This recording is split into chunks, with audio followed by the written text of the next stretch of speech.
যেন মধ্য মাতোৱাল কটিৰ বস্ত্ৰকো সিটো আছে নাই একো নজানয় যাৱে পূৰ্ব কৰ্ম থাকে তাৱে প্ৰাণ ইন্দ্ৰিয় সমে দেহা পুনো নাশ নহি কয় এতিয়া এটি উদাহৰণ দিছে সেই ব্যৱস্থাটোৰ মাজলৈ যাব পাৰে কোন কেনেকুৱাজন সেই ব্যৱস্থাটোত গৈ উপনীত হ'ব পাৰে যিজনে এইটো মোৰ দেহ নহয় মই মানে দেহ নহয় যিটো ভাৱনা সেইটো কেনেকুৱাজনৰ হ'ব পাৰে কেনেকৈ হ'ব পাৰে এই দৰ্শনটো দিবলৈ আগবাঢ়িছে এটি উদাহৰণে যেনেকৈ মাদক দ্ৰব্য সেৱন কৰা এজন ব্যক্তিয়ে সেই দ্ৰব্যৰ নিচাত যেন মধ্য মাতোৱাল কটিৰ বস্ত্ৰকো সিটো আছে নাই একো নজানা যেতিয়া নিচা ধৰে সেই নিচাত তেওঁ শৰীৰটোত কাপোৰ আছেনে নাই এইটো তেওঁৰ স্বজ্ঞানে ঢুকি নাপায় তেওঁ ঘৰৰ বিচনাখনতে শুই আছে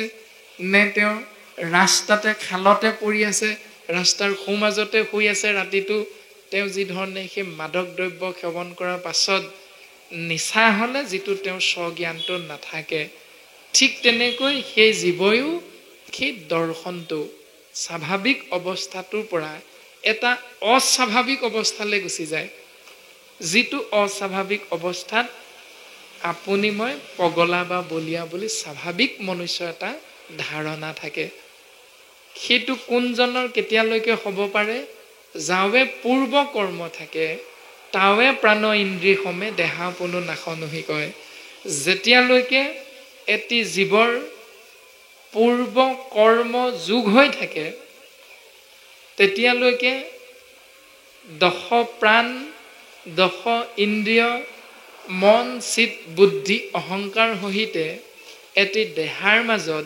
84 লক্ষ বাৰ সেই আত্মাতত্ব সোমাবলগীয়া হয় দেহা পুনো নাশ নহি কয় তেতিয়ালৈকে তেওঁ দেহৰ পৰা পৰিত্ৰাণ পাব নোৱাৰে সত ৰজ তম তিনি গুণ আধি দৈবিক আধি ভৌতিক আধ্যাত্মিক এই তিনি তাপৰ মাজত তেওঁ অৱস্থান কৰিয়ে থাকিব লাগে কেতিয়ালৈকে যেতিয়ালৈকে তেওঁ পূৰ্ব কৰ্মটো যোগ হৈ থাকে ইন্দ্ৰিয়বিলাকৰ লগত কিন্তু যেতিয়াই পাছে কৰ্ম নাশ ভৈলে ভৌতিক শৰীৰ পৰে তেবে যোগী ব্ৰহ্মত মিলয় এৰায়া সংসাৰ দুখ লভে ব্ৰহ্মানন্দ সুখ যেন জলে জল প্ৰৱেশ হয় তেতিয়াহে সেইটো সম্ভৱ বুলি কৈছে যেতিয়া তেওঁ কৰ্মটো নাশ হয় এই শৰীৰটো এৰি থৈ যায় তেতিয়াহে তেওঁ পৰমাত্মা পৰম ব্ৰহ্ম ঈশৰ তত্ত্ব জীৱাত্মাবিলাক গৈ একাত্ম হ'ব পাৰে যিটোক মুখ্য প্ৰাপ্তি বুলি কোৱা হয় 5 প্ৰকাৰ মুক্তিৰ ভিতৰত হালুক্য সাজুৰ্য সাৰূপ্য সামীপ্য আৰু নিৰ্বাণ বা মুখ্য সেই মুখ্য প্ৰাপ্তি তেতিয়াহে এটি জীৱৰ হয় জীৱ মানে আত্মাতত্ত্ব পৰমাত্মা ঈশৰ তত্ত্বৰ লগত একাত্ম হ'ব পাৰে তেতিয়াহে কেতিয়া যেতিয়া ইন্দ্ৰিয়বিলাকৰ দ্বাৰা আশ্ৰয় কৰা কৰ্মবিলাক যেতিয়া নাশ হয় পাপ পুণ্য যেতিয়া শেষ হয় তেতিয়া ভক্তিৰ বলত এটি জীৱ আত্মা পিতৃ পৰম আত্মাৰ লগত একাত্ম হ'ব পাৰে আৰু এই সংসাৰৰ সমস্ত দুখ দুৰ্দশাৰ পৰা পৰিত্ৰাণ পাব পাৰে 84 লক্ষ বাৰ বিভিন্ন যোনিত তেওঁ অৱস্থান কৰাৰ পৰা মুকুতি লাভ কৰে যাক ব্ৰহ্মানন্দ সুখ বুলি প্ৰকাশ কৰিছে কেনেকৈ যেন জলে জল প্ৰৱেশ হয় যে জল যেনেকৈ জলত প্ৰৱেশ হয় তাৰ এটা উদাহৰণ যদি আমি চাওঁ যে এখন সৰু নৈ যিহেতু নৈৰ স্বাভাৱিক ধৰ্ম হ'ল নদীৰ ফালে আগবাঢ়ি যোৱা আকৌ সেই নদীখন স্বাভাৱিক ধৰ্ম হ'ল সাগৰৰ ফালে আগবাঢ়ি যোৱা আৰু সাগৰৰ স্বধৰ্ম হ'ল মহাসাগৰৰ দিশে ধাৱমান হোৱা ঠিক তেনেকৈ ধৰি লওক এখনি সৰু নৈ নাম দিখৌ এতিয়া সেই দিখৌ নৈখন বা জীয়া ভৰলী নৈ সেই জীয়া ভৰলী নৈখনৰ পৰা যদি কোনোবা এজন বাপে অকণমান পানী আনে তেতিয়া সেই পানীখিনি অনা বাপজনক কোনোবা এজনে যদি সোধে বোলে বাপ কি আনিলা বোলে পানী ক'ৰ পৰা এই জীয়া ভৰলী নৈখনৰ পৰা পানী আনিলোঁ কিন্তু সেই নৈখনৰ পানীখিনি যিদিনা গৈ ব্ৰহ্মপুত্ৰত মিলিত হ'ব। একেজন ব্যক্তিয়ে যদি ব্ৰহ্মপুত্ৰৰ সেই স্থানৰ পৰা পানী আনে য'ত জীয়া ভৰলী আৰু ব্ৰহ্মপুত্ৰৰ মিলন হৈছে, সেইখিনিৰ পৰা পানী অনাৰ লগে লগে একেজন ব্যক্তিকে যদি সোধা যায়, বাপ বোলে কি আনিলে? পানী। ক'ৰ পৰা? তেতিয়া সেই বাপজনে উত্তৰটো দিব, ব্ৰহ্মপুত্ৰৰ পৰা পানী আনিলোঁ। তাৰমানে সেইজনে এই বুলি কোনোদিন নকয় যে ব্ৰহ্মপুত্ৰ জীয়া ভৰলীৰ পানী আনিলোঁ। দুটা নাম নকয়, নাম এটাই ক'ব। যেতিয়াই জীয়া ভৰলী নৈখনে পানীখিনি গৈ ব্ৰহ্মপুত্ৰ নামৰ তাতোতকৈ ডাঙৰ নদীখনত যোগ হ'ব, তেতিয়া সৰু নৈখনে নিজৰ নামটো হেৰুৱাই পেলায়, অস্তিত্বটো হেৰুৱাই পেলায়। সেইটোৱে হ'ল জীৱাত্মাৰ ধৰ্ম। প্ৰাণজিত নামৰ শৰীৰটোৰ ভিতৰত যি আত্মাতত্ব চৈতন্য হৈ থাকি হাত ভৰি চকু কাণ নাক মুখ লৰাই থাকিব পৰা ব্যৱস্থাটো কৰি আছে, সেই একে আত্মাই যেতিয়া এইটো শৰীৰৰ পৰা ওলাই যাব, এই শৰীৰটোত সোমাই থাকোঁতে হাতকেইখনে যিটো কৰ্ম কৰিব লাগে বুলি গুৰুজনাই শাস্ত্ৰসন্মতে কৈছিল, কাণ দুখনৰ স্বধৰ্ম যিটো আছিল বুলি ভাগৱতে কৈছিল, যে কৰ্ণ দুই থাকন্তে নুশুনি কৃষ্ণ কথা, দুগোটা গৰ্তৰ ভাৰ বহিলোহু বিঠা। দুখন কাণ থাকি আত্মাতত্বই শৰীৰটোত সোমাই কাণ নামৰ ইন্দ্ৰিয় দুখনৰ জৰিয়তে যদি শাস্ত্ৰই কৈছে আত্মাৰ আহাৰ কৃষ্ণ নাম পান কৰা, শ্ৰৱণ কৰা, যদি সেইটো কাণ দুখনে নকৰি কাণ দুখনে যদি অন্য এটা কৰ্ম কৰি ভাল পালে, বোলে যি হ'ল হ'ল ভালেই হ'ল, কমলা বাইদেউৰ জীয়েক পলাই গ'ল। এতিয়া সেই কমলা বাইদেউৰ জীয়েক যে পলাই গ'ল, তেনেকুৱা যিবিলাক কথা আমাৰ স্বাভাৱিকতে শুনিবৰ বাবে কাণখন আমি থিয় কৰি ৰাখোঁ। শাস্ত্ৰই কৈছে কাণখন ব্যৱহাৰ কৰিব লাগে কৃষ্ণ নামত, কিন্তু তাকে নকৰি যদি আমি সেই বাকী কথাবিলাকত কাণখন ব্যৱহাৰ কৰোঁ, তেতিয়াহ'লে কাণৰূপী ইন্দ্ৰিয়ৰ জৰিয়তে যিটো কৰ্ম থাকি গ'ল এই শৰীৰটোত সোমাই থকা আত্মাতত্বৰ, গতিকে সেই আত্মাটোৱে এই শৰীৰটো এৰাৰ লগে লগে সি গৈ বেলেগ এটা শৰীৰত সোমাবগৈ লাগিব। কাৰণ কাণ বা চকু নাক মুখ ইন্দ্ৰিয়বিলাকৰ যিটো কৰ্ম এইটো নাশ নহ'ল, নাশ নোহোৱাৰ বাবে অন্য এটা শৰীৰত সোমাব লাগিব। সেইটো শৰীৰ কেনেকৈ নিৰ্বাচন হ'ব? ভাগৱতে সিদ্ধান্ত দিছে যে চতুৰ্থ স্কন্ধত পুৰঞ্জন নামৰ এজন ৰজা, সেই পুৰঞ্জনে যেতিয়া শৰীৰটোৰ পৰা আত্মাতত্ব ওলাই গৈছিল, সেই আত্মাতত্ব ওলাই যোৱাৰ প্ৰাক মুহূৰ্তত ভাৱনাটো আছিল নিজৰ ৰূপৱতী দীপলিপ পত্নীগৰাকীৰ চিন্তাত। সেইকাৰণে পাছৰ জন্মত পুৰঞ্জনৰ স্ত্ৰী ৰূপ প্ৰাপ্তি হৈছে। তাৰ পাছত ভৰতৰ হৰিণ পোৱালি এটিৰ চিন্তা কৰি থাকোঁতেই মৃত্যু হোৱাৰ বাবে ভৰতে হৰিণ জন্ম পাব লগা হৈছে। অৰ্থাৎ কৰ্মটো যেতিয়ালৈকে নাশ নহয় তেতিয়ালৈকে আত্মাতত্ব দেহ হিচাপে 84 লক্ষ বাৰ ঘূৰি ফুৰিব লগা হয়। কিন্তু যেতিয়াই দেহৰ ইন্দ্ৰিয়বিলাকৰ কৰ্মৰ কোনো ভৱিষ্যত ইচ্ছা নাথাকেগৈ, তেতিয়াৰ পৰাই লাহে লাহে সেই আত্মাতত্ব গৈ পৰম আত্মা ইক্ষতত্বৰ ফালে ধাৱমান হ'ব পাৰে। শালুক্য, সাযুজ্য, সাৰূপ্য, সামীপ্য আৰু নিৰ্বাণ, শেষত সেই ব্ৰহ্মত লীন যোৱা যিটো দৰ্শন মুক্তি বুলি কৈছে, এইটোত উপনীত হ'বগৈ পাৰে। কৰ্ম অনুসাৰে শালুক্য অৰ্থাৎ ভগৱন্ত পৰমাত্মা যি লোকত থাকে তেওঁ লোকলৈকে যাব পাৰিব, কিন্তু ভগৱন্তত বিলীন হ'ব নোৱাৰে। শালুক্য তেওঁ স্থানত থাকিব পাৰিব। আমি যেনেকৈ প্ৰত্যেকজনাই ভকতৰ সংগ পাইছোঁ, কিন্তু সদায় সদায় আমাক আকৌ ভকতৰ সংগলৈ প্ৰত্যেকজন বাপকে নিমন্ত্ৰণ নকৰিবও পাৰে। কোনোবা এজনে আমাক বেয়াও পাব পাৰে, নাই সেইটোক মাতিব নালাগে দিয়া। কোনোবা এজনে কৈ দিব পাৰে, বোলে সেইটোক যদি মাতিছা মহলে নাযাওঁ। এনেকুৱা চিন্তাবিলাক শালুক্য। তাৰমানে ভগৱন্ত যি স্থানত থাকে সেই স্থানত আমি থাকিবলৈ হয়তো পাব পাৰিম, কিন্তু ভগৱন্তৰ পূৰ্ণাংগ কৃপা আমি তেতিয়াও লাভ কৰিব নোৱাৰোঁ। যিধৰণে ভকতৰ সংগ পালেও নামাচাৰ্য সকলোকে নিদিয়ে, যিধৰণে ভকতৰ সংগ পালেও প্ৰাথমিকৰ সভাপতি পদটো সকলোৱে নাপায়, সম্পাদকৰ পদটো সকলোৱে নাপায়। যিজন তাৰ বাবে উৎকৃষ্ট সমাজখনত সেইজনকে সেই দায়িত্বটো সমাজে অৰ্পণ কৰে। ঠিক তেনেকৈ শালুক্য, সাৰূপ্য, সামীপ্য, সাযুজ্য, এই 4 প্ৰকাৰ মুক্তি লাভ হয়। আৰু সদৌ শেষত ভগৱন্ত পৰম আত্মাত জীৱ আত্মা গৈ একাত্ম হ'ব পাৰে, যাক মোক্ষ প্ৰাপ্তি হিচাপে আমাক বৰ্তমান পদবন্ধ দৰ্শন কৰিলে যে যেন জলে জল প্ৰৱেশ হয়। তেনেকৈ এই সংসাৰত জীৱ আত্মাই 84 লক্ষ বাৰ বিভিন্ন যোনিত সোমাই সোমাই এটি মনুষ্যৰ শৰীৰত সোমাবগৈ পাৰে। আৰু এই মনুষ্য শৰীৰটো এনেকুৱা শৰীৰ, এনেকুৱা পাত্ৰ, ইয়াতকৈ আৰু শ্ৰেষ্ঠতম পাত্ৰ জীৱ আত্মাৰ বাবে দ্বিতীয় এটা পাত্ৰ নাই। মনুষ্য শৰীৰ জানা মুকুতিৰ দ্বাৰ, বিষয় সুখত তাক নকৰিও নাই।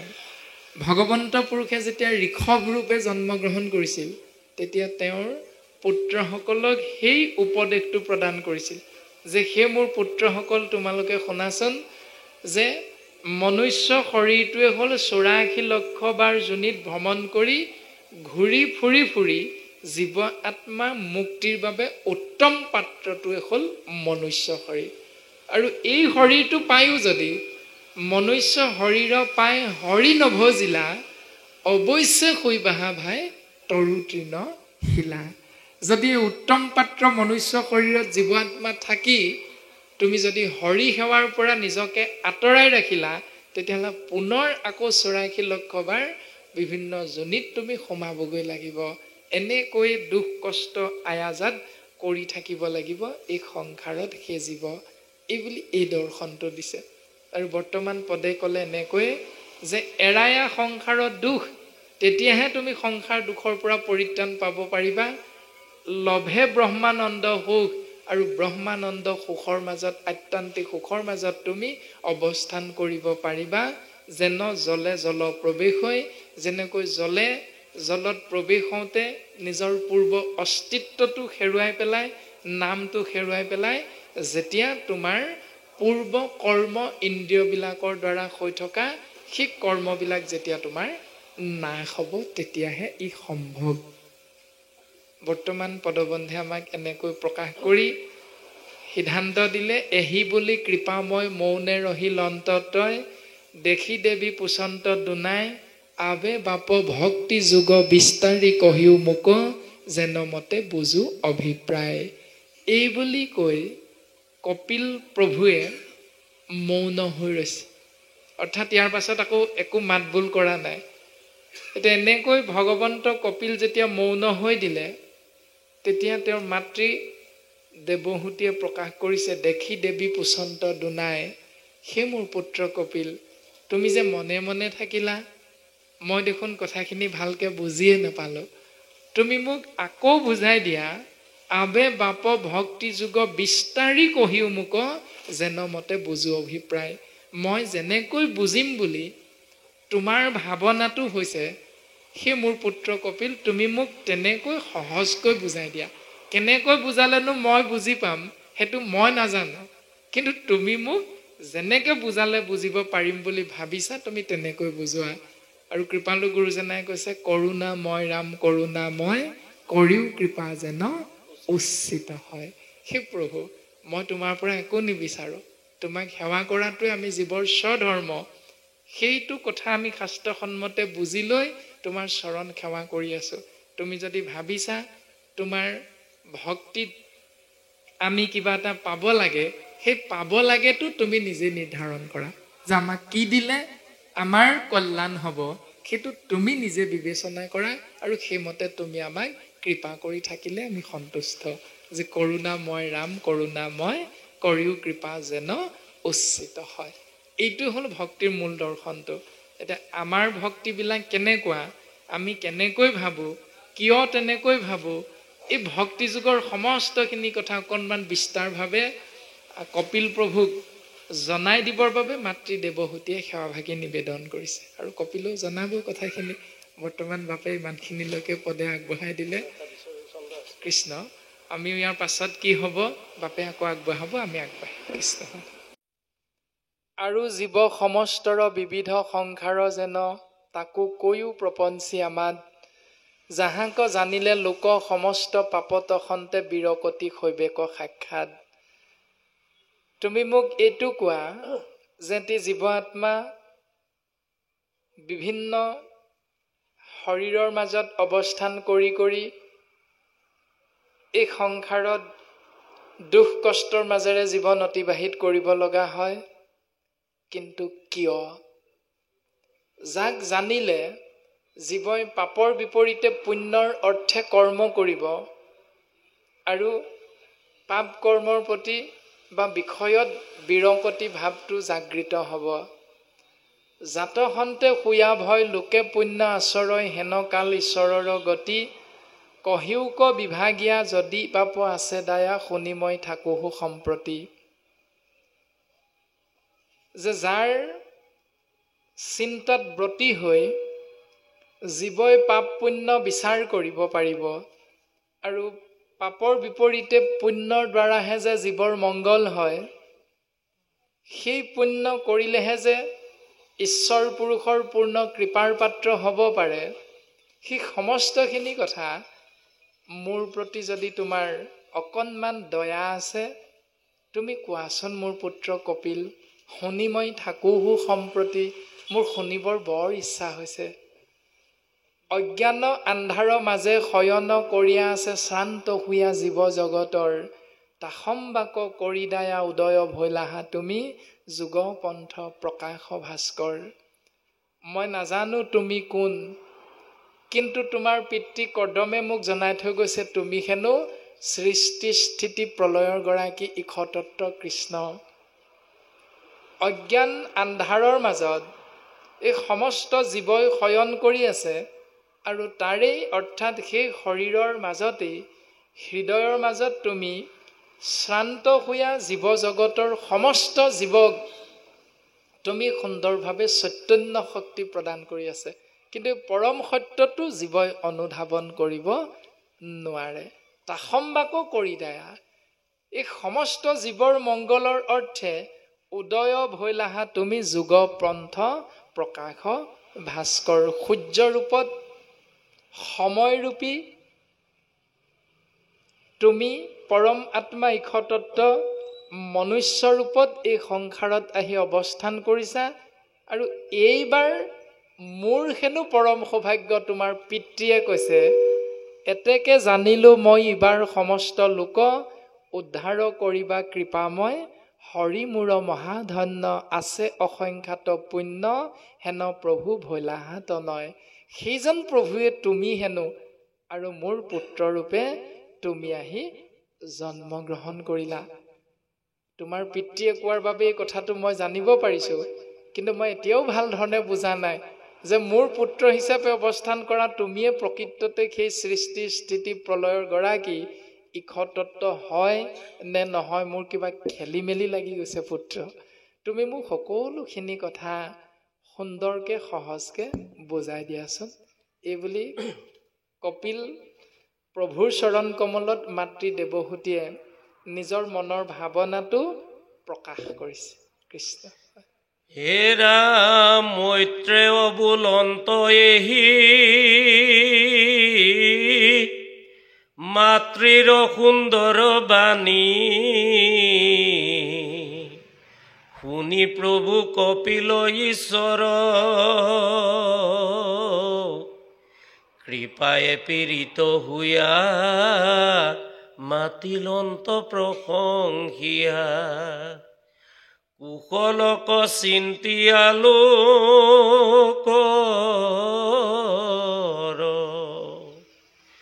ভগৱন্ত নিগদতি ধন্য ধন্য মহামতী মনোৰনন্দিনী মোৰ মাও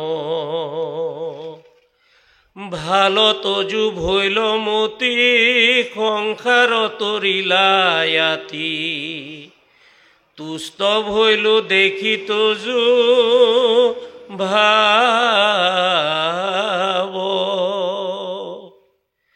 শুনিও ভাবিনি আয়ে আবে প্ৰশ্নৰ উত্তৰ কহো ভক্তি পুনু বহুবিধ নয় কিন্তু পুৰুষৰ ফল সংকল্প অনুসাৰে ভক্তি নানা মতে ভেদ হয়, কিন্তু পুৰুষৰ ফল সংকল্প কৃষ্ণ পৰক মাৰিবে প্ৰতি মনত সংকল্প কৰে দম্ভ বা মৎসৰ আতিশয় এই মতে ভক্তিমত কৰিলে তামস হয় ক্ৰোধ ভেদ তিনিতে আশ্ৰয়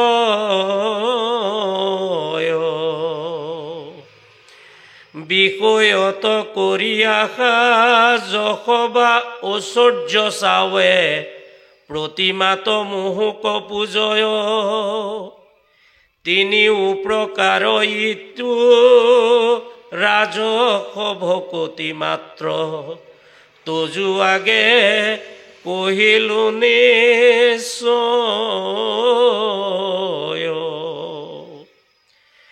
পাপ মূঢ় হৌক নাশ ভগৱন্ত হৌক প্ৰীতি নুহি অৱশ্যকে বিধি মানি ই তিনি প্ৰকাৰে ভক্তি কৰিলে সাত্বিক বুলি নিষ্ঠে মই কহিলো বখানি। কৃষ্ণ ৰাম কৃষ্ণ ৰাম কৃষ্ণ। এইখিনি কথা আলোচনা হৈ আছে ভগৱন্তৰ দুজন পৰম ভকত মৈত্ৰেয় আৰু বিদুৰৰ মাজত। বিদুৰে এইখিনি কথা মৈত্ৰেয় ঋষিক সুধিছে আৰু মৈত্ৰেয়ে এইখিনি কথা বিদুৰৰ আগত প্ৰকাশ কৰি পদবন্ধে আমাক সিদ্ধান্ত দিছে যে হেৰা বিদুৰ তুমি শুনাচোন, এনেকৈ যেতিয়া মাতৃ দেৱহূতিয়ে পুত্ৰ কপিলৰ আগত কথাখিনি জানিবৰ বাবে প্ৰকাশ কৰিছে মনৰ ভাৱনা, মৈত্ৰেয় বুলন্ত এহি মাতৃৰ সুন্দৰ বাণী শুনি প্ৰভু কপিল ঈশ্বৰ। মাতৃৰ সেই সুন্দৰ ভাৱনা জানিব পাৰি কপিল প্ৰভুৱে প্ৰকাশ কৰিছে, কৃপায়ে পীড়িত হৈয়া মাতিলন্ত প্ৰশংসিয়া কুশলক চিন্তিও লোকৰ। ভগৱন্ত নিগদতি ধন্য ধন্য মহামতী মনোৰ নন্দিনী মূৰ মাও। ভগৱন্ত কপিলে কৈছে, হে মা দেৱহূতি তুমি ধন্য মা, তুমি মনোৰজাৰ কন্যা।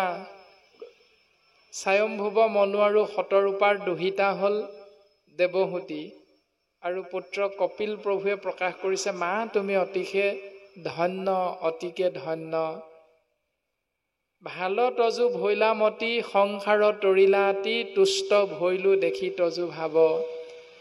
তোমাৰ চিন্তাটো যে ইমান উন্নত চিন্তা, যি চিন্তাৰ দ্বাৰা তুমি নিজেও তৰিব পাৰিবা আৰু এই সংসাৰৰ জীৱবিলাকো সেই ভাৱনাক যদি আশ্ৰয় কৰে তেতিয়া সংসাৰৰ জীৱয়ো এই সংসাৰৰ পৰা তৰি যাব পাৰিব। গতিকে তুমি ধন্য তুমি মহাসতী মা। এই বুলি কপিল প্ৰভুৱে মাতৃক মহাসতী বুলি প্ৰশংসা কৰিছে। শুনিও ভাবিনী আবে প্ৰশ্নৰ উত্তৰ কহোঁ ভক্তি পুনু বহুবিধ নয়, কিন্তু পুৰুষৰ ফল সংকল্পৰ অনুসাৰে ভক্তি নানা মতে ভেদ হয়। মা তুমি জানিব বিচাৰিছা ভক্তি মানে কি, ভক্তিৰ প্ৰকাৰ কিমান কেনেকুৱা। ইয়াত দুটা দৰ্শন আছে মা।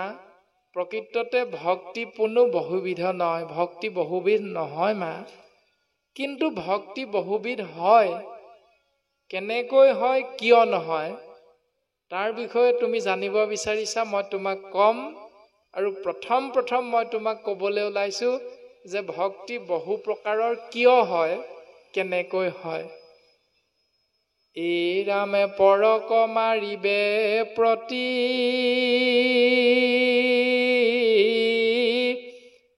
মনত সংকল্প কৰে দম্ভ বা মৎসৰ আতিশয়। এহি মতে ভক্তিমূত কৰিলে তামস হয় ক্ৰোধ ভেদ তিনিতে আশ্ৰয়।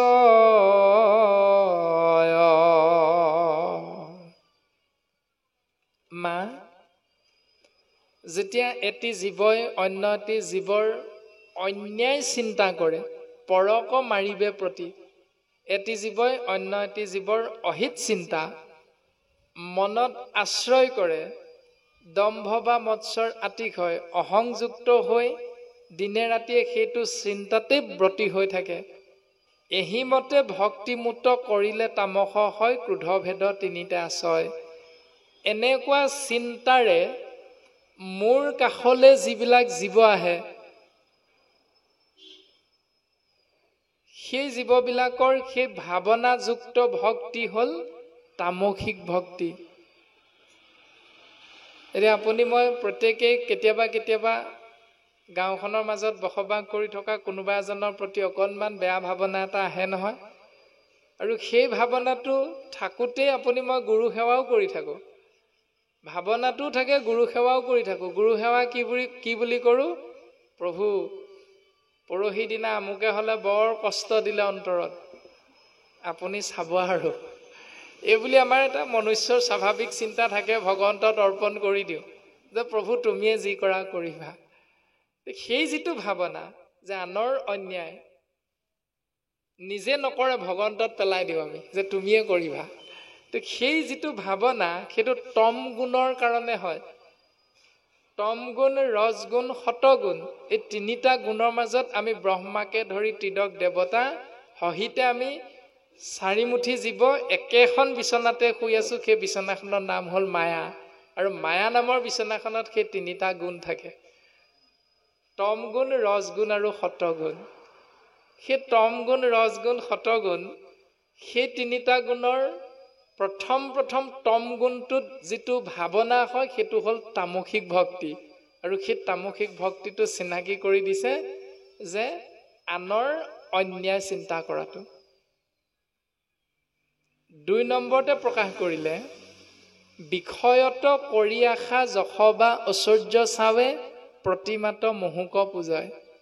বিষয় আশা কৰি যশ বা ঐশ্বৰ্য বিচাৰি এটি প্ৰতিমা নিৰ্মাণ কৰি তাত গৈ দিনে ৰাতিয়ে ঈশ্বৰ পুৰুষ বুলি সেৱা কৰি থকা। তিনিও প্ৰকাৰ ইটো, অৰ্থাৎ বিষয় সুখ, গুণ যশ ধন সম্পত্তি আৰু প্ৰতিমা পূজা, মূৰ্তি পূজা, সেই তিনিওটা প্ৰকাৰে মোৰ ওচৰলৈ যিবিলাক জীৱ আহিব বিচাৰে সেই ভাৱনাটোৰ নাম হ'ল ৰাজসিক ভক্তি। তজুৱাগে কহিলো নিশ্চয়, তোমাৰ আগত মই চিনাকিটো দিছোঁ। মা দেৱহূতি, তুমি চিনাকি হৈ লোৱা, তুমি কথাখিনি বুজি লোৱা। ৩ নম্বৰতে ক'লে পাপ মূৰ শৌক নাশ ভগৱন্ত শৌক প্ৰীতি নুহি অৱশ্যেকে বিধি মানি ই তিনি প্ৰকাৰ ভক্তি কৰিলে সাত্বিক বুলি নিষ্ঠে মই কহিলো বখানি। হে প্ৰভু, মোৰ পাপটো খণ্ডন কৰিবা, হে প্ৰভু তুমি মোক কৃপা কৰা, নুহি অৱশ্যেকে বিধি মানি, কোনো বিধি বিধান নাই। ভাবি দিলো তেনেকৈ শাস্ত্ৰসন্মতে গুৰুজনাৰ আদৰ্শৰে অনুপ্ৰাণিত আমি প্ৰত্যেকজন কলিৰ শৰীৰধাৰী মনুষ্যই এটা সৰু চিন্তা কৰোঁ, এই আজিকালি ডাঙৰ ডাঙৰ ভকতবিলাকক মতাতকৈ এই সৰু সৰু ল'ৰা ছোৱালী কেইটামানক মাতি আনি বুট এমুঠি খুৱাই দিলে বেছিহে লাভ হ'ব। এনেকুৱা এটা ভাৱনা আমাৰ প্ৰায় থাকে যে সৰু সৰু ল'ৰা ছোৱালী কেইটামান মাতি আনি বুট বা পায়স এমুঠি সন্তানটোৰ পৰীক্ষাৰ 2 দিন বা এদিনৰ আগত আমি খুৱাই দিওঁ। পিতৃ মাতৃয়ে খুৱাই দিয়াৰ ভাৱনাটো কি, এই ডাঙৰবিলাকক মাতিলে অকল খামখিয়ালিহে লাগে। কোনোবা এজনক মাতিবলৈ মন যায়, ইজনে ক'ব তেওঁক মাতিলে নাযাওঁ, সিজনে ক'ব আমুকক মাতিলে মহলে যাব নোৱাৰোঁ। এইবিলাক মই নিষ্পত্তিও কৰিব নোৱাৰোঁ, সৰু সৰু ল'ৰা ছোৱালীকেইটাক মাতি আনি আগদিনা বুট এমুঠি বা পায়স অকণ খুৱাই দিম, হৈ যাব, সিহঁতি অহৰি ওৰাম বুলি ক'লে হৈ যাব। এনেকুৱা চিন্তা আমাৰ নথকা নহয়, সমাজত থাকে। এনেকুৱা ভাৱনা যিবিলাক বিধিৰ বিধানত নপৰে, শাস্ত্ৰৰ যিবিলাক সন্মত নহয়, সেই নোহোৱাকৈ আমি যিটো কৰ্ম কৰি দিওঁ, পাপটো খণ্ডন হওক, ভগৱন্তই মোকেই ভাল পাওক, কোনো বিধি বিধান নীতি নিয়ম নামানো, এনেকৈ তিনিটা প্ৰকাৰৰ মাধ্যমেৰে জীৱই মোকেই চিন্তা কৰে, কিন্তু মোক চিন্তা কৰিলেও সেই ভাৱনাবিলাক অনুসৰি তিনিটা ভক্তি প্ৰকাৰ দিলে, তামসিক ভক্তি, ৰাজসিক ভক্তি আৰু সাত্বিক ভক্তি। নিষ্ঠে মই কহিলো বখানি। এনেকৈ তিনিটা ভাৱনা আপোনাৰ মোৰ হৰিধাৰী জীৱাত্মাই ঈশ্বৰ পুৰুষৰ চৰণত আমি অৰ্পণ কৰোঁ, যাক কোৱা হৈছে ভাবেই ভক্তি, ভাবিলেই ভগৱন্তক পায়। এতিয়া আৰু এটা চিন্তা আছে আমাৰ, বিশ্বকৰ্মাও ভগৱান, শিৱও ভগৱান, দুৰ্গাও ভগৱান, সৰস্বতীও ভগৱান, লক্ষ্মীও ভগৱান। সেইকাৰণে আমি কি কৰোঁ, দুৰ্গা মন্দিৰলৈ গ'লেও কৃষ্ণ বুলি কৈ সোমাওঁ, শিৱ মন্দিৰত গৈ চাকি গছ দিবলৈ গ'লেও কৃষ্ণ বুলি কৈ সোমাওঁ। বিশ্বকৰ্মা দিনাও আপুনি মই কি কৰোঁ, বিশ্বকৰ্মা নাম নেগাওঁ, কেৱল গোপাল গোবিন্দ যদুনন্দন কৃষ্ণৰ চৰণে লৈলো শৰণ বুলি বৰতালযোৰ বজাই বজাই ঈশ্বৰৰ নাম লওঁ। এতিয়া ইয়াত এইটো সাত্বিক ভক্তি বুলি কৈছে, ঈশ্বৰৰ নাম লোৱাটো সাত্বিক ভক্তি। কিন্তু পাপমূৰ শৌক নাশ ভগৱন্ত শৌক পৃথি, যে পাপটো খণ্ডন কৰি দিয়া সেই প্ৰভু, কাৰণ অপৰাধ বিনাশন তজু নাম নাৰায়ণ। অপৰাধ নাশ কৰিব পৰা, ক্ষমা কৰি দিব পৰা শক্তিমন্ত ইশতত্ব হ'ল কেৱল নাৰায়ণ। কিন্তু চিন্তা কৰি আছোঁ শিৱৰ আগত গৈ, চিন্তা কৰি আছোঁ বিশ্বকৰ্মাৰ আগত গৈ, চিন্তা কৰি আছোঁ সৰস্বতীৰ আগত গৈ। সেইটো বিধি বিধানটো নাই, শাস্ত্ৰৰ লগত মিলা নাই, কিন্তু ভাৱনাটো ঈশ্বৰতহে আছে। এই এনেকুৱা ভাৱনাটো সাত্বিক ভাৱনা বুলি কৈছে, সাত্বিক ভক্তি বুলি কৈছে। বিধি বিধানটো নীতি নিয়মটো আপুনি মই শাস্ত্ৰসন্মতে শুদ্ধ ৰূপত আশ্ৰয় কৰা নাই, কিন্তু ভাৱনাটো ঈশ্বৰলৈকে আনিবলৈ চেষ্টা কৰিছোঁ।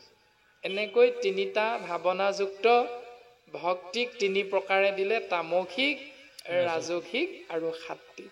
এতিয়া ইয়াৰো আকৌ ভাগ আছে, পদে আমাক ক'ব। বাপে এইখিনিলৈকে আগবঢ়াইছে, পুনৰ আগবাঢ়িব। কৃষ্ণ।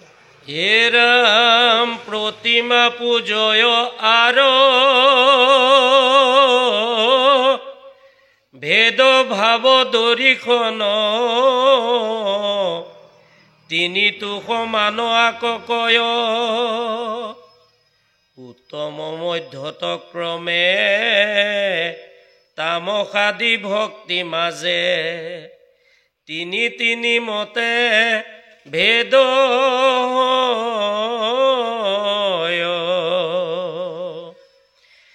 একোবিধে নৱ নৱ প্ৰকাৰে হৈ আছে ভেদ, তাক বুজি বাহা দিয়া মতি, সগুণ ভকতিয়েহি একাধিক আশীবিধ, আবে কহো নিৰ্গুণ ভকতি।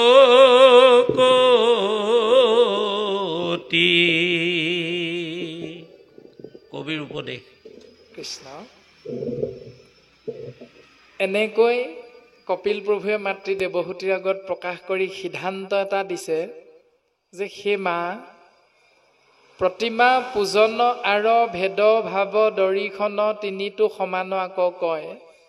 এনেকৈ প্ৰতিমা পূজাৰ পৰা আৰম্ভ কৰি বিষয়ত আশা কৰা, ঐশ্বৰ্য বিচৰা, পাপ খণ্ডন হোৱা, এই সকলোখিনিৰ মূল কেন্দ্ৰবিন্দু এটাই, সেইটো হ'ল ভগৱান কেন্দ্ৰিক, কৃষ্ণ কেন্দ্ৰিক। ভাৱনাটো হ'ল কৃষ্ণ কেন্দ্ৰিক। যিকোনো প্ৰকাৰে গৈ সেই ব্যৱস্থাটো ভগৱন্তৰ চৰণতে অৰ্পণ হয়। কিন্তু মা এনেকৈ ভাৱনা কৰা ভক্তিবিধত প্ৰত্যেকৰে তিনিটা তিনিটা ভাগ হৈ আছে। উত্তম মধ্যম ক্ৰমে তামসাদি ভক্তিৰ মাজে তিনি তিনি মতে ভেদ হয়। তামস ভক্তিৰ পৰা আৰম্ভ কৰি ৰাজসিক আৰু সাত্বিক ভক্তি পৰ্যন্ত তিনিওটাৰে প্ৰত্যেকৰে ভাৱনা অনুসৰি আকৌ তিনিটা তিনিটা প্ৰকাৰ হৈছে। যেনেকৈ আমাৰ ব্যাকৰণত বিদ্যালয়ত শিক্ষাগুৰুসকলে বুজাওঁতে কৈছিল যে কাল, ইংৰাজীত টেন্স বুলি কয়, টেন্সৰ ভাগ তিনিটা, যে অতীত, বৰ্তমান আৰু ভৱিষ্যত, পাষ্ট, প্ৰেজেণ্ট, ফিউচাৰ, অতীত, বৰ্তমান, ভৱিষ্যত। সেই তিনিওটাৰে আকৌ প্ৰত্যেকৰে চাৰিটা চাৰিটা আছে নহয়। যে present indefinite, present continuous, present perfect continuous, এই 4টা ভাগ আছে, প্ৰত্যেকৰে 4টা সৰ্বমুঠ 12টা। ঠিক তেনেকৈ ইয়াতো 3টা ভাৱনাযুক্ত ভক্তি, ৰাজসিক, তামসিক আৰু সাত্বিক। এই তিনিওটাৰে 3টা আছে ভাগ। সেই 3টা হ'ল অধম, মধ্যম আৰু উত্তম। এতিয়া বিষয়ত কৰি আশা, আপুনি মই স্বাভাৱিকতে কলিৰ মলমতি মনুষ্যবিলাক বিষয়ী। এতিয়া বিষয়ী হোৱাৰ কাৰণে আমাৰ সেই বিষয়ী আকৌ ভাগ 3টা আছে। এটা হ'ল অধম। অধম বিষয়টো কেনেকুৱা, যে খাবলৈ পালেই হ'ল আৰু খাই বৈ জীয়াই থাকিব পাৰিলে হৈ গ'ল, কিন্তু বিষয়টো লাগে, অৰ্থাৎ টকা পইচা লাগিব, কিন্তু খাবলৈ ববলৈ পালে হৈ গ'ল আৰু তাতকে বেলেগ নালাগে।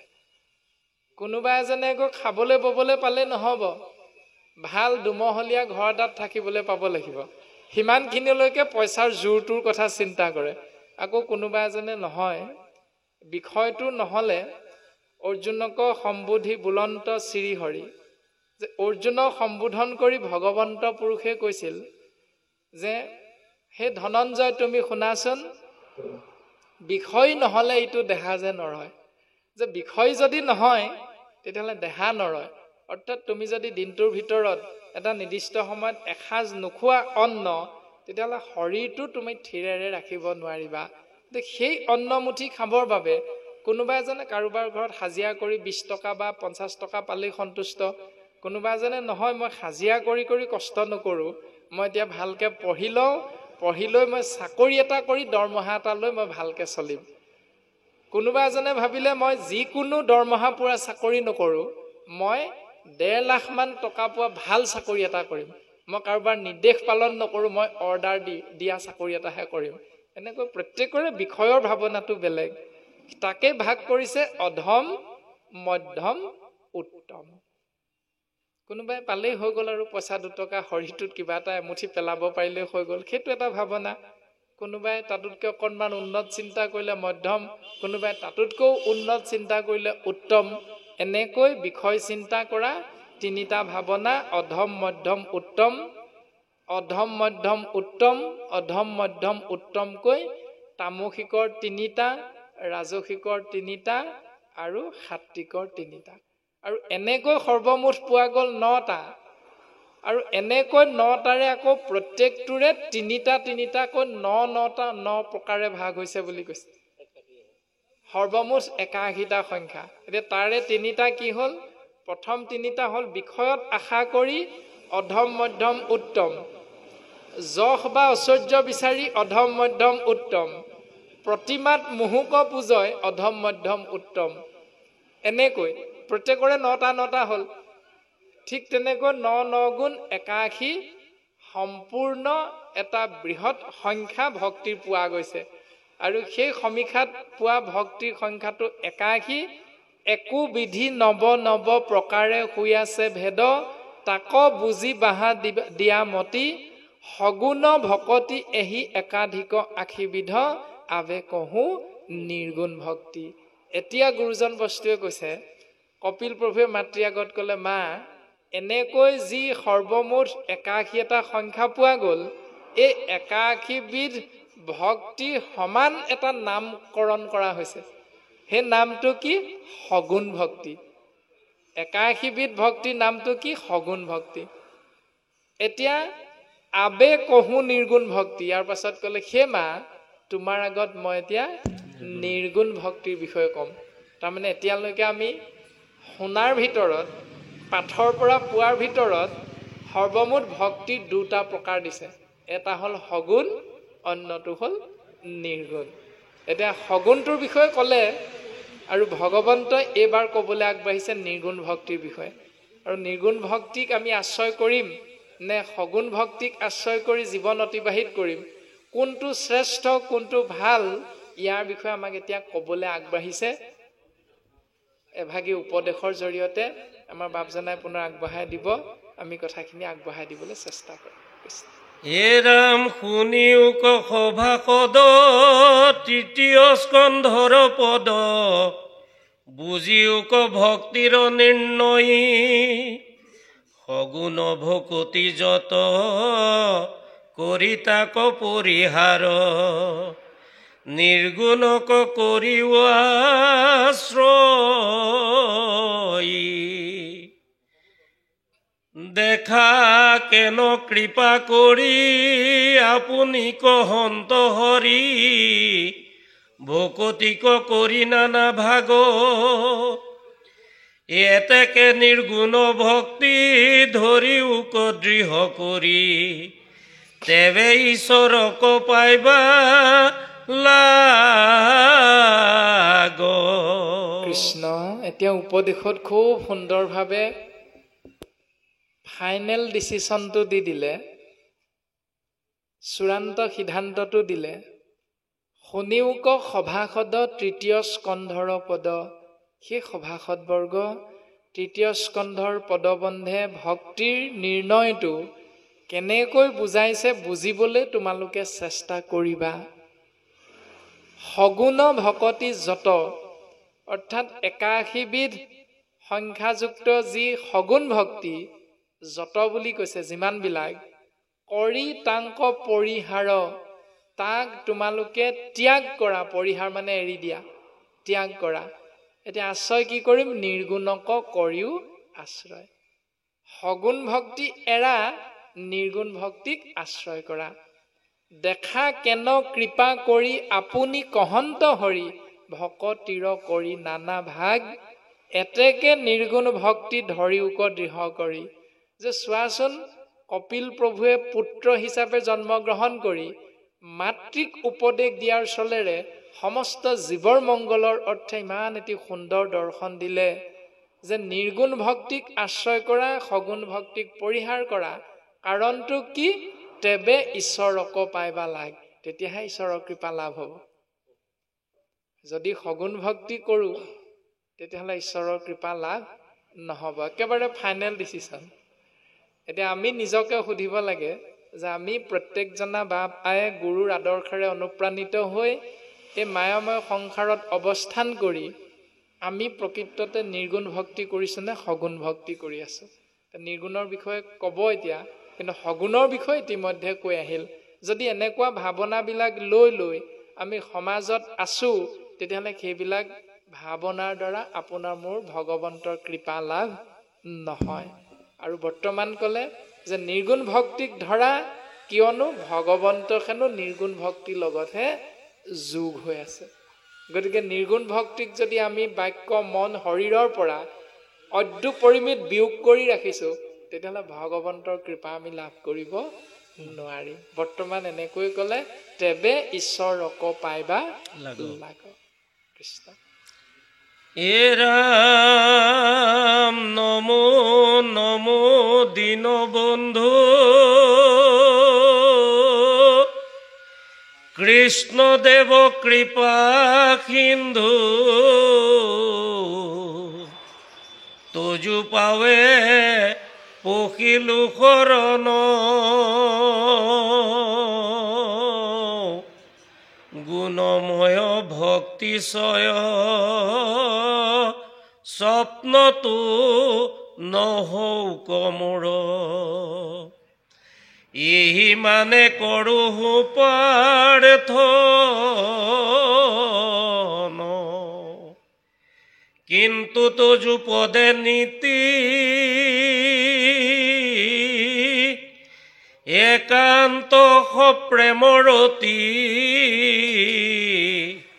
ৰৌক মোৰ নৌক আন কাম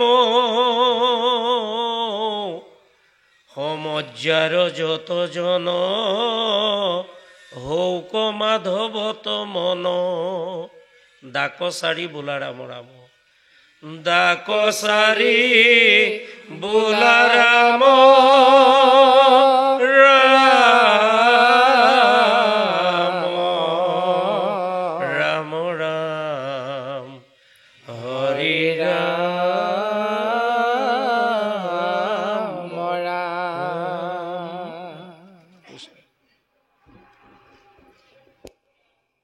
নমো নমো দীনবন্ধু কৃষ্ণদেৱ কৃপা সিন্ধু তজু পাৱে পখিলো শৰণ গুণময় ভক্তিচয় স্বপ্নটো নহৌক মোৰ এহি মানে কৰোঁ প্ৰাৰ্থন।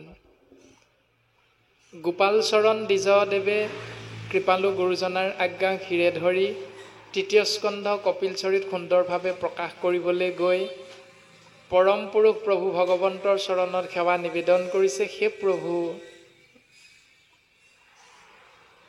তোমাৰ দ্বাৰা যিখিনি কথা প্ৰকাশ হৈছে সেই গুণময় ভক্তি, সগুণ ভক্তি, মই যেন এই সংসাৰত মনুষ্যৰ শৰীৰত প্ৰৱেশ কৰা জীৱ আত্মাই সপোনতো যাতে সেই গুণময় ভক্তি আশ্ৰয় কৰিব লগা নহয়, তোমাৰ চৰণত মোৰ এয়াহে প্ৰাৰ্থনা প্ৰভু। কেৱল তোমাৰ চৰণ কমলত একান্তভাৱে সপ্ৰেম ৰতি মোৰ যেন থাকে, অন্য কাম চিন্তাৰ প্ৰতি যেন মোৰ মনটো নাযায়, এই কৃপা তুমি মোক কৰা প্ৰভু। আৰু প্ৰভুৰ চৰণত সেই ভাৱনাযুক্ত সেৱাভাগী নিবেদন কৰি প্ৰকাশ কৰিছে সমস্ত জীৱৰ মংগলৰ অৰ্থে যে সময় যাৰ যত জন শৌক মাধৱত মন ডাকচাৰি বোলা ৰাম ৰাম। যে সেই সভাসদবৰ্গ তোমৰা হব সমস্ত জনাৰে মন ভগৱন্তৰ চৰণত অৰ্পিত হওক, এই বুলি কবিজনাই সবাৰো মংগলৰ অৰ্থে পৰম পুৰুষ প্ৰভু ভগৱন্তৰ দুখানী অভয় চৰণত কৃপা হওক, মন সমৰ্পিত হওক, জীৱৰ কল্যাণ হওক, আৰু সবাৰো প্ৰতি সেৱা নিবেদন কৰিছে। তোমৰা সমস্ত জনাই উচ্চ কণ্ঠেৰে ৰাম ৰাম বুলি সেৱাভাগী অৰ্পণা কৰা, নিবেদন কৰা, এই বুলি পদবন্ধে আমাক প্ৰকাশ কৰিছে। তাৰ পাছতে পদবন্ধই কৈছে ৰাম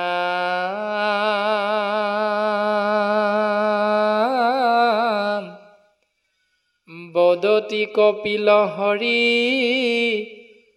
সুনাম হাসতি এক বিধ মাত্ৰ পুনু নিৰ্গুণ ভকতি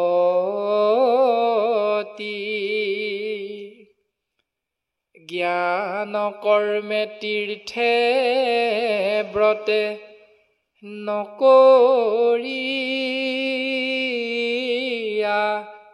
মন সুদীৰ্ঘ বিশ্বাসে লৈও মুহূৰ্ত শৰণ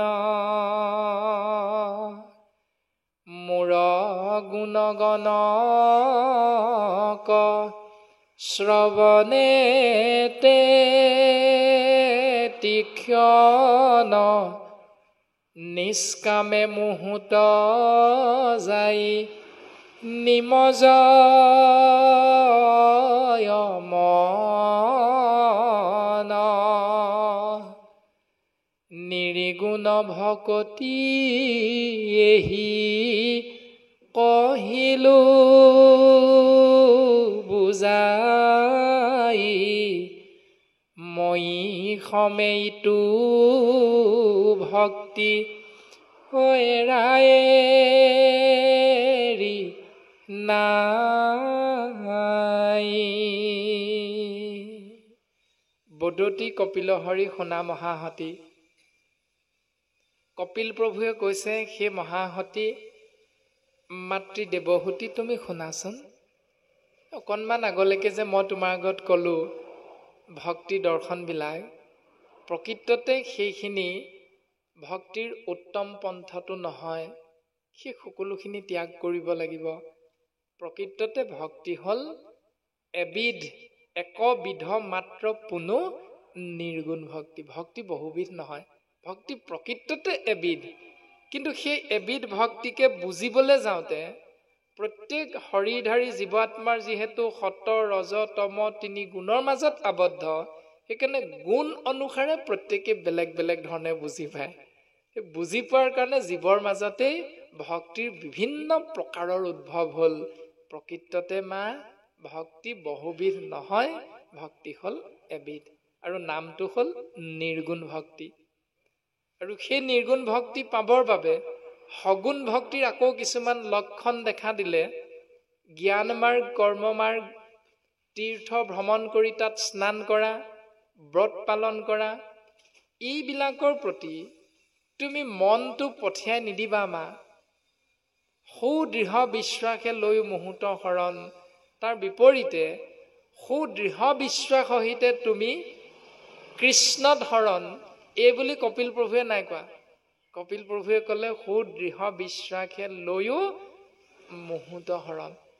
তাৰমানে এই সিদ্ধান্তটো আমাক জানিবলৈ দিলে যে কৃষ্ণই হ'ল কপিল, কপিলেই হ'ল কৃষ্ণ। মুহূৰ্ত শৰণ, কৃষ্ণত শৰণ বুলি নাই কোৱা। তুমি মোৰ চৰণত শৰণ লোৱা মানে ময়ে সেই সৃষ্টি স্থিতি প্ৰলয়ৰ গৰাকী ইশ তত্ত্ব কৃষ্ণ। পূৰ্ব সত্য সিদ্ধান্ত মৰ্মে মই তোমালোকৰ মাজত আহি কপিল ৰূপত অৱস্থান কৰিছো জীৱৰ মংগলৰ অৰ্থে। আৰু ইয়াৰ বাবে তুমি সুদৃঢ় বিশ্বাস সহিতে মোৰ চৰণ চিন্তা কৰা। এতিয়া আমাৰ সমাজ ব্যৱস্থাত 4টামান শব্দ আছে আপোনাসৱৰ জ্ঞাত। এটা হ'ল বিশ্বাস, অন্যটো হ'ল দৃঢ় বিশ্বাস, আৰু এই মুহূৰ্তত শাস্ত্ৰই ক'লে সুদৃঢ় বিশ্বাস। যদি আমাৰ বিশ্বাস আছে তেতিয়াহ'লে তাক চিন্তাৰ মাধ্যমেৰে দৃঢ় বিশ্বাসলৈ লৈ যাব লাগে। যদি দৃঢ় বিশ্বাস হৈছেগৈ, তাত বিজ্ঞসকলৰ লগত আলোচনাৰ মাধ্যমেৰে, আলাপ আলোচনাৰ মাধ্যমেৰে শাস্ত্ৰসন্মতে দৃঢ় বিশ্বাসক সুদৃঢ় বিশ্বাসলৈ পৰিণত কৰিব লাগে। আৰু সুদৃঢ় বিশ্বাস যেতিয়া হৈ যাব তেতিয়া জীৱৰ আৰু কোনো কাৰণতে কোনোফালে চিন্তা কৰাৰ প্ৰয়োজন নাই, সকলো ঈশ্বৰৰ ইচ্ছাত হৈ থাকিব। কিন্তু সেই তিনিটাৰ বিপৰীতে আৰু এটা শব্দ আছে, সেইটো হ'ল অন্ধবিশ্বাস। এতিয়া আমাৰ সমাজ ব্যৱস্থাটো 90% অন্ধবিশ্বাসৰ ওপৰত আমি চলি আছো। সেইটোৱে হ'ল ভুল চিন্তাটো, যে অন্ধবিশ্বাসক চেৰাই আমি বিশ্বাসৰ মাজলৈ যাব লাগিব, বিশ্বাসক চেৰাই আমি দৃঢ় বিশ্বাসলৈ যাব লাগিব, দৃঢ় বিশ্বাসক চেৰাই আমি সুদৃঢ় বিশ্বাসলৈ নিজকে উত্তৰণ ঘটাব লাগিব। তেতিয়াহে আমি শাস্ত্ৰ দৰ্শনবিলাক সুন্দৰভাৱে বুজি পাব পাৰিম। নহ'লে 3 দিনত তিলনি কৰি থাকোঁতেই যাব, নহ'লে 10 দিনত বা একাদশ দিৱসত নাম লৈ থাকোঁতেই যাব। এই তেনেকুৱাবিলাকেই হৈ থাকিব। আৰু তাৰ বাহিৰে বোলে নামেনো কি ক'লে সেইটোৰ প্ৰতি আপোনাৰ মোৰ আৰু গুৰুত্বটো নাথাকিব। যেন গোসাঁই আছে শদিয়াত, আমি আছো ইয়াত, পৰি পৰি সেৱা কৰোঁ কঁঠালৰে সিয়াত। যে গোসাঁই শদিয়াত আছে, তাৰমানে শাস্ত্ৰৰ দৰ্শনটো আছে এঠাইত, আৰু আপুনি মই পালন কৰি আছো অন্য এঠাইত। সেইটোহে হৈ থাকিব, মাহ প্ৰসাদ খোৱাটোহে হৈ থাকিব। গতিকে কপিল প্ৰভুৱে মাতৃ দেৱহূতিক ক'লে যে মোৰ গুঞ্জক শ্ৰৱণ কৰা, আৰু যেতিয়াই এইটো নিয়ম পালন কৰিবা, তেতিয়াই তোমালোকৰ মনটো নিষ্কামলৈ পৰিণত হৈ যাব। মোৰ গুণ নাম মাত্ৰ শ্ৰৱণ কৰা, তেতিয়াই নিষ্কাম হ'ব। আৰু যেতিয়া নিষ্কাম হৈ মোৰ চৰণত মনটো অৰ্পিত হ'ব, সেইখিনিৰ পৰা যিটো ভাৱনা আহিব, সেই ভাৱনাটোকে কোৱা হৈছে নিৰ্গুণ ভকতি আহি কহিলো বুজায়। স্বাভাৱিকতে চাবচোন, আজি বাৰু আমি নাজানো, যদি হৈছে বা নাই হোৱা এইটো ব্যক্তি বিশেষে নিজে চিন্তা কৰিব। আজি সেউকী বাপ জনাই আইগৰাকীৰ সহিতে পৰিয়ালটিয়ে আজি যিভাগী অনুষ্ঠান ভকত সেৱাৰ বাবে ৰাখিলে, কৃষ্ণ নাম, কল্পতৰু পুৰাণ সূৰ্য মহাভাগৱত শ্ৰৱণ কীৰ্তনেৰে জীৱন ধন্য কৰিম ভকত সেৱা শুশ্ৰূষাৰ মাধ্যমেৰে। শাস্ত্ৰই কৈছে এইটো উত্তম, শ্ৰেষ্ঠতম দৰ্শন এইটোৱে কলিত জীৱৰ মংগলৰ অৰ্থে। এইটো কৰিবলৈ যাওঁতে উদ্দেশ্য এটা আছিল নেকি? আকৌ উদ্দেশ্যটো কি? বোলে পিতৃ পৰলোকগামী হৈছিল আজিৰ দিনটোতে। যদিহে আজিৰ দিনটোতে পিতৃ পৰলোকগামী হৈছিল বুলি আমি ভকত সেৱা কৰিবলৈ বিচাৰিলোঁ, প্ৰথম সেই চিন্তাটো থকাৰ কাৰণে সেইটো হ'ল সগুণ ভক্তি। কিন্তু সেই সগুণ ভক্তিৰ চিন্তাটো কৰি প্ৰথম বছৰ যেতিয়া কৃষ্ণ নাম আশ্ৰয় কৰিলোঁ, এনেকৈ কৃষ্ণ নাম এদিন আশ্ৰয় কৰোঁতে ভকতৰ সংগ পাওঁতে আকৌ 3 মাহৰ মূৰত বেলেগ এঘৰ গৃহস্থী ঘৰত পালোঁ, আকৌ 5 মাহৰ মূৰত আকৌ পালোঁ, 6 মাহৰ মূৰত আকৌ পালোঁ। শুনোতে কৃষ্ণ নাম শুনোতে যেতিয়া দেউতাৰ পৰলোকগামী হোৱাৰ বাবে যে বছৰেকৰ মূৰত বছৰেকীয়া কৰ্মটোত ভকতক সেৱা কৰিলোঁ, এইটোৰ বিপৰীতে যে প্ৰত্যেক দিনাই পাৰিলে ভকতৰ সেৱা কৰাটো উত্তম বুলি শাস্ত্ৰই কৈছে, সেই ভাৱনাটোলৈ যেতিয়া আমাৰ চিন্তাটো উত্তৰণ ঘটিব, সেই কথাটো কৈছে নিষ্কামে মুহূৰ্ত যায় নিমজয় মন। প্ৰথম আছিল উদ্দেশ্য, পিতৃ পৰলোকগামী হোৱাৰ কাৰণেহে কৃষ্ণ নামটো ল'লোঁ, কিন্তু ল'ৰাটোৰ বাৰ্থডে দিনা প্ৰাণী হিংসা কৰি আপুনি মই খানা এটা খালোঁ। আজি প্ৰাণী হিংসাটো নাই, আজি সাত্বিক আহাৰ হ'ব, সাত্বিক অন্ন হ'ব, আজি দধি দুগ্ধ ঘৃত মধু হ'ব আজি, সেইটো ঠিকে আছে। কিন্তু ল'ৰাটোৰ জন্মদিনটোত কি কৰোঁ, কেক এটা কাটি আপুনি মই আমলৰীয়া হাঁহ এটা বা ব্ৰইলাৰ এটা আপুনি মই মাৰি তাৰ দ্বাৰা খানা এটা আমি যুৱকসকলক খুৱাই দিওঁ বা ইষ্ট মিত্ৰ কুটুম্বক খুৱাই দিওঁ। কিন্তু কৃষ্ণ নাম শুনোতে শুনোতে ভকতৰ সংগলৈ যাওঁতে যাওঁতে বাৰ্থডে দিনাও কৃষ্ণ নাম ল'ব পাৰি, ভাৱনা এটা আহি গ'ল। সেইটো হ'ল শুদ্ধ চিন্তা। তাৰমানে তেনেকৈ ভকতৰ সংগৰ মাধ্যমেৰে সকাম কৰ্মত খোজ দি এদিন যেতিয়া তোমাৰ চিন্তাটো নিষ্কামলৈ ৰূপান্তৰিত হ'ব, তাৰ পাছত হোৱা ভাৱনাটো শাস্ত্ৰই কৈছে নিৰ্গুণ ভক্তি। এনেকৈহে নিৰ্গুণ ভক্তিৰ মাজলৈ এটি জীৱ যাব পাৰে। সকামত ভৰি দিবই লাগিব, আমি বিষয়ী শৰীৰ, বিষয়ী মনুষ্য, গতিকে প্ৰথম আমাৰ উদ্দেশ্য থাকেই। কিন্তু সেই উদ্দেশ্যটো কোনো এনেকৈ গ্ৰহণ কৰে যে মেট্ৰিক পৰীক্ষাৰ প্ৰাক মুহূৰ্তত যিগৰাকী মাতৃয়ে, যিজন পিতৃয়ে সন্তানৰ মংগল চিন্তা কৰি নামঘৰত গৈ চাকি বন্তি গুৱাপান অৰিহণা আগবঢ়াই ধূপ ধূনা সহিতে কি বুলি ভাবে যে প্ৰভু মোৰ ল'ৰাটোৱে বা মোৰ ছোৱালীজনীয়ে মেট্ৰিক পৰীক্ষা দিব, তুমি যেন কৃপা কৰা, নাকটো যেন বচোৱা, এই বুলি ভাৱনাটো কৰিলে সেইটো হ'ল সকাম। ইতিমধ্যে আমাক কৈ আহিলে ভক্তি তিনি প্ৰকাৰৰ বিষয়বস্তু, সেইটো সকাম কৰ্ম, সগুণ ভক্তি। কিন্তু এনেকৈ ভাবা সেই ব্যক্তিজনে যিদিনা ভাবিবগৈ কৃষ্ণ নাম শুনোতে শুনোতে ভকতৰ আশ্ৰয় কৰোঁতে কৰোঁতে যে 25 বৰ্ষত যিমান পৰীক্ষাৰ্থীয়ে মেট্ৰিক পৰীক্ষাত অৱতীৰ্ণ হৈছে, সেই প্ৰভু প্ৰত্যেকজন পৰীক্ষাৰ্থীকে যেন তুমি সুদৃষ্টি প্ৰদান কৰা, এইবুলি সমস্ত পৰীক্ষাৰ্থীৰ প্ৰতি ভাৱনাটো যেতিয়া হৈ যাব, ভগৱন্তৰ চৰণত অৰ্পিত হ'ব। কেৱল মোৰ ল'ৰাটোক পাছ কৰাই দিয়া বুলি নাভাবি যিদিনাই ভাবিব প্ৰত্যেকজন পৰীক্ষাৰ্থীৰ প্ৰতি যেন প্ৰভু তুমি এক কণিকা কৃপা কৰা, এই বুলি গুৱাপান অৰিহণা যেতিয়া আগবঢ়াই দিব, সেইটো হ'ল নিৰ্গুণ নিষ্কাম ভাৱনা। এই কথাটো কৈছে। কিন্তু তাৰ আগত যিখিনি আমি কৰিলোঁ সেইখিনি সগুণ বুলি কৈছে। এতিয়া সগুণৰ পৰা নিৰ্গুণলৈ যাবলৈ হ'লে কেৱল গুৰুজনাই কৈছে সৎ সংগ অৰ্থাৎ ভকতৰ সংগ। এতিয়া ভকতৰ সংগৰ মাধ্যমেৰেহে হ'ব। আৰু সিদ্ধান্তটো দিলে মই হমে ইটো ভক্তি এৰা এৰি নাই। যিহেতু মই নিৰ্গুণ ভক্তিত থাকোঁ, গতিকে জীৱই যদি সগুণ ভক্তি কৰি থাকে মোৰ কৃপা নাপায়। গতিকে কৰিব লাগিব নিৰ্গুণ ভক্তি, আৰু নিৰ্গুণ ভক্তি আশ্ৰয় কৰা ব্যৱস্থাটো কেনেকৈ এটি জীৱৰ হয়, এই দৰ্শনটো বৰ্তমান পদে প্ৰকাশ কৰিলে। তাৰ পাছত আকৌ পদে আগবঢ়াব, বাপে আগবঢ়াই দিব, আমি পুনৰ আগবাঢ়িম। কৃষ্ণ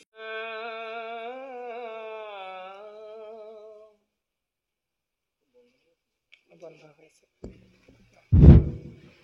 হে ৰাম যেন গংগা জল সমুদ্ৰত পৰে যাই, নিৰ্গুণ ভকতি এহি কহিলো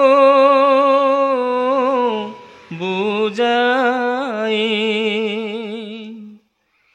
মোৰ ভক্ত হব পুনু নিষ্কাম হয়, ই কথা নিশ্চয় মাও শুনিও নিৰ্ণয়, শালুক সমীপ মোৰ সাৰৈ আৱৰ, সাজুৰ্য সহিতে পাঞ্চ মুখ্যৰু চিকৰ, মোৰ সেৱা বিনে আক কদাপি বৈষ্ণৱে মই যাচি দিওঁ যদি তথাপি নলয়ে যদি বোলা তেবে তাৰা ভজে কি কাৰণ ইহাৰ উত্তৰ তেবে শুনায় কমন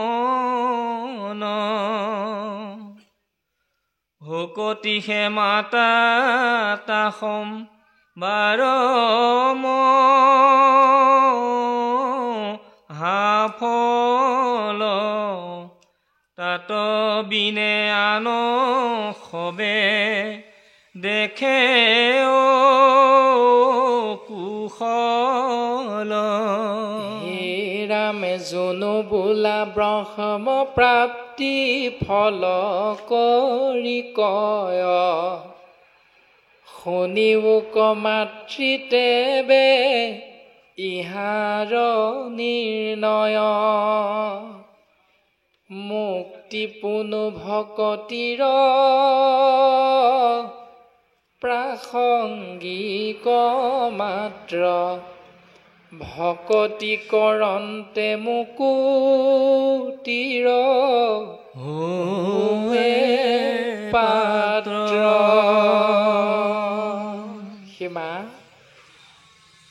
যেনেকৈ গংগা জল গৈ সাগৰত মিলিত হয় ঠিক তেনেকৈ সকাম কৰ্মত ভৰি দিয়া এটি জীৱ আত্মাই ভকতৰ সংগ কৃষ্ণ নাম আশ্ৰয় কৰোঁতে কৰোঁতে এদিন নিষ্কাম আৰু সগুণ ভক্তিৰ বিপৰীতে নিৰ্গুণ ভক্তিত গৈ উপনীত হয় আৰু এদিন সেই ভক্তজনে নিৰ্গুণ ভক্তি কৰি নিষ্কাম ভাৱনাযুক্ত হৈ শালুক্য সামীপ্য সাৰূপ্য সাজুৰ্য সহিতে যি মুখ্য 5টি প্ৰকাৰ পৰম পদ মোৰ সেৱাৰ জৰিয়তে জীৱই লাভ কৰে ভক্ত লাভ কৰে কিন্তু নিষ্কাম হোৱাৰ লগে লগে মোৰ ভক্তজনে মই যাচি দিলেও তাক গ্ৰহণ নকৰে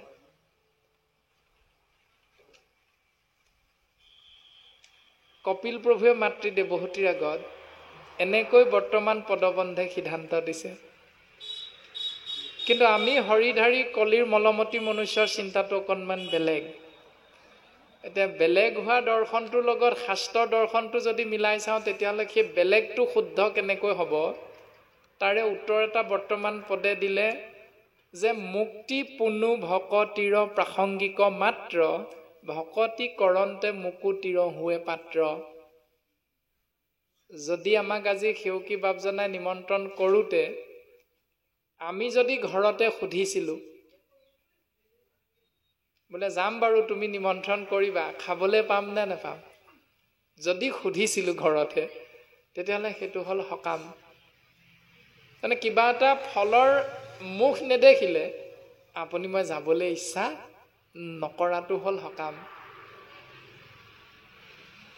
কিন্তু শাস্ত্ৰই কৈছে মুক্তি পুনু ভকতিৰ প্ৰাসংগিক মাত্ৰ অৰ্থাৎ ভক্তি কৰিলে যে মুক্তি হয় এইটো ধ্ৰুৱ সত্য কিন্তু মুক্তিৰ অৰ্থে ভক্তি কৰাটো শাস্ত্ৰই আমাক সত্য বুলি নাই কোৱা যেনেকৈ আজি সেউকী বাপে নিমন্ত্ৰণ কৰোঁতে আমি ইয়ালৈ আহোঁতে প্ৰত্যেকৰে এটা চিন্তা আছেই যে সেউকীয়ে নিমন্ত্ৰণ কৰিছে যেতিয়া খাবলৈ যে কিবা এটা যোগাৰ কৰিছে এইটো নিশ্চিত যদি আমি ঘৰতে সুধিছিলোঁ যে নিমন্ত্ৰণ কৰিছা হয় খাবলৈ পাম নেপাম তেতিয়াহ'লে সেইটো মুক্তিৰ অৰ্থে ভক্তি কৰা তাৰমানে কিবা এটা পোৱাৰ আশা নেদেখিলে আপুনি মই সেই চিন্তাটো আশ্ৰয় নকৰোঁ এতিয়া শাস্ত্ৰই কৈছে যে এনেকৈ মুক্তি বিচাৰি ভক্তি যদি কৰা তাৰ দ্বাৰা সেই ভক্তি কোৱা হৈছে সগুণ ভক্তি সকাম কৰ্ম মুক্তিৰ অৰ্থে যদি ভক্তি কৰা কিন্তু মোৰ যিসকল একান্ত ভকত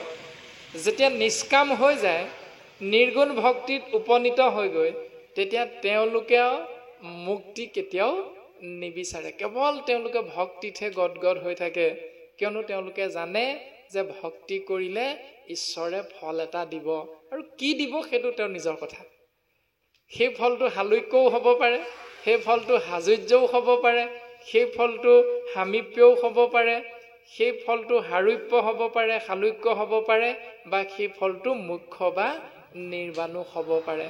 সেই বিষয়টোত ভক্তজনে বৰ এটা গুৰুত্ব দি নাথাকে। কেৱল জীৱৰ স্বধৰ্ম হ'ল পৰমাত্মা পিতৃ ঈশ্বৰতত্ত্বক চিন্তা কৰা, ভাৱনাযুক্ত তেওঁৰ নাম গুণ আশ্ৰয় কৰা। এইটো ব্যৱস্থাৰ কথা বৰ্তমান পদে আমাক ক'লে যে সেই মা তুমি শুনা, মুক্তি পুনু ভকতিৰ প্ৰাসংগিক মাত্ৰ, ভকতি কৰন্তে মুকুতিৰ হোৱে পাত্ৰ। তাৰে এটা সৰু চিন্তা যদি কৰোঁ, প্ৰাণজিৎ নামৰ শৰীৰটো শিৱসাগৰৰ পৰা আহিছে, আপোনাৰ সবে দেখিছেই। 5 ঘণ্টামান সময় লাগে শিৱসাগৰৰ পৰা আহি ইয়াৰ পাওঁতে।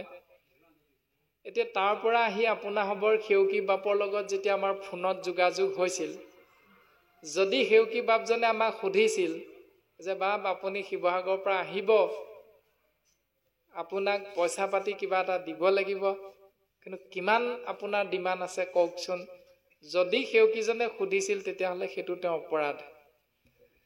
আৰু সেইটো সোধাৰ লগে লগে যদি আমিও কৈ দিছিলোঁ 20,000 মান দিব লাগিব, তেতিয়াহ'লে সেইটো আমাৰ চূড়ান্ত অপৰাধ। শাস্ত্ৰই সেই কথাটো কৈছে। যেতিয়া আমি ভগৱন্তৰ ভকত হ'ম, তেতিয়া সেই পইচা পাতি দিয়া লোৱাটোৰ কথা নাহে। যে ভগৱন্তৰ ভকত হোৱাৰ লগে লগে নিৰাশা ঈশ্বৰ কৃষ্ণ তাহাংক সন্মুখ ভৈল, আশাক যিজনে পিঠি দিল। আশাক যিজনে পিঠি দিব পাৰিলে তেওঁহে নিৰাশা ঈশ্বৰ কৃষ্ণৰ কৃপা লাভ কৰিব পাৰে। সেইটো পথেৰে আমি ইয়ালৈ আহিছোঁ, গাড়ী এখন লৈ আহিছোঁ। সেউকীয়ে দেখিছে, জানে শিৱসাগৰৰ পৰা গাড়ী এখন লৈ আহিলে গাড়ী এখনত কিমান কি অৰিহণা বা খৰচ পাতি হয়, সেইটো এটা প্ৰত্যেকৰে কলিৰ মনুষ্য আমাৰ ধাৰণা। সেই ধাৰণাটোৰ ওপৰত তেওঁ নিৰ্ভৰ কৰি তেওঁ যিটো উচিত বুলি ভাবে সেইটো তেওঁ দিব পাৰে। আৰু যদি ভাবে তেওঁ যে এইটো তেওঁৰ বাবে উচিত নহয়, মই এইটোহে দিম তেওঁক, সেইটো তেওঁৰ ইচ্ছাৰ ওপৰতে নিৰ্ভৰ কৰিব। আমি এইটো ক'ব নোৱাৰোঁ যে 20,000 দিব লাগিব, 2,000 কিয় দিলা, এইটো আমি কেতিয়াও ক'ব নোৱাৰোঁ। তেওঁ যদি 10 টকা এটা গুৱাপান অৰিহণা সহিতে আমাক দিও পঠায়, আমি তাতেই সন্তুষ্ট। আৰু তেওঁ যদি সেই 10 টকাটো দিবলৈ অপাৰগ, আমি তাতেই সন্তুষ্ট। কাৰণ আমি এটাই বুজি পাওঁ যে ঈশ্বৰৰ নাম জীৱৰ পৰম মংগলময় বস্তু, আৰু ভকতৰ সংগই হ'ল জীৱৰ তৰণৰ একমাত্ৰ পৰম মংগল নাম বস্তু আশ্ৰয় কৰাৰ চূড়ান্ত দৰ্শন গুৰুজনে আমাক দিছে। বাকী দিয়া লোৱা সেইসকলৰ নিজৰ চিন্তা। গতিকে আমি সেউকীৰ প্ৰতিও এই আপাহতে সেৱাভাগী নিবেদন কৰা হৈছে। যদি তেনেকুৱা কিবা চিন্তা আমাৰ কৰা হয়, তেতিয়াহ'লে সেই চিন্তাটো পৰাপক্ষত নকৰিবৰ বাবেও আমি ভৱিষ্যত অনুষ্ঠানৰ বাবে আমি সবাৰো শ্ৰীচৰণত সেৱাভাগী নিবেদন কৰা হৈছে।